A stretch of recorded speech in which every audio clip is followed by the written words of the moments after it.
Tip number 16 from the book 501 Contractor Tips.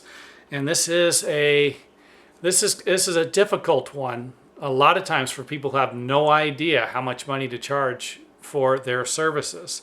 Tip number 16, how much do I charge? This all depends on where you're located and what type of work you will be doing. You're obviously going to charge more money for work that your average contractor can't do. This will be more along the lines of specialty work.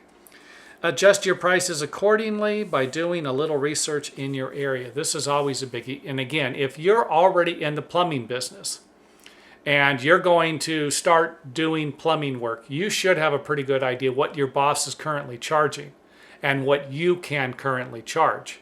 Now, if you're in the plumbing business, but you want to get into the heating and air conditioning business, you might not have a clue. And you're going to need to do some research to figure out what types of prices you're going to be able to charge. Now, this is something else. I didn't really address it in here, how much you're going to charge. If you're working right now, let's say as a handyman for $10, $15 an hour, and you just get your contractor's license to where you can start building porches and decks, something like that.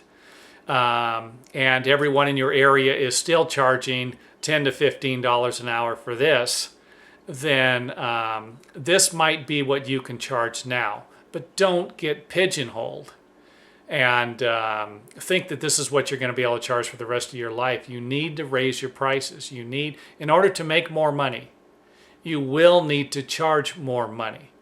And a lot of times I see a lot of contractors, they go out there and they start their business, they look at someone else who's driving around in a nice car and making a lot of money, and they can't figure out why they can't. They're smarter. I'm smarter than those people. I do a better job, more quality work. You can't figure it out. Well, part of it could be in your pricing.